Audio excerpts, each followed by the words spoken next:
pour sauver son fils de la leucémie. Une femme joue au poker toute la nuit avec son patron. Ils se sont mis d'accord pour ne parler que d'argent. Mais l'homme riche est tombé amoureux. Depuis cette nuit-là, Mike est tombé amoureux d'elle. Il nage 300 fois par jour dans la piscine. Il lui faut beaucoup de temps pour calmer son cœur agité. Lorsqu'il a appris que Sarah démissionnait, il lui a immédiatement remis une lettre de démission et lui a dit: tu as été responsable du projet de Dubaï. Tu veux partir avant que le projet ne soit terminé? Je ne te laisserai pas partir. Mais Sarah est restée inflexible et a insisté pour partir. C'est alors que Mike a demandé au personnel de partir. Quand tout le monde est parti, il s'est approché de Sarah et il lui a dit d'un ton suppliant: tu ne dois pas mélanger le travail et la vie. L'accord ne portait que sur une nuit.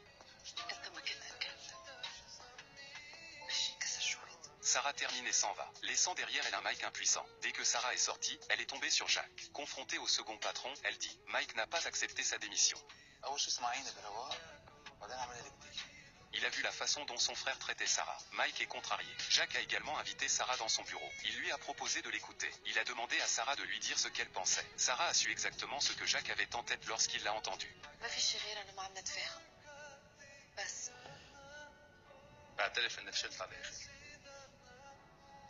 Jacques raccompagne Sarah à contre-séure. Les deux frères regardent Sarah quitter le bureau en même temps. Elle était maintenant au chômage. Sarah doit trouver un emploi pour payer les frais médicaux de son fils. Mais lorsqu'elle est rentrée chez elle, elle n'a pas eu assez d'appels. Tous demandaient à Sarah d'aller travailler. Cela a rendu Sarah très heureuse. Elle en a parlé à sa meilleure amie. Elle en a parlé à sa petite amie, mais elle a dit: tu n'as eu que 2 entretiens aujourd'hui. Mais tu as reçu des appels d'une douzaine d'entreprises. N'est-ce pas étrange? C'était manifestement organisé par quelqu'un.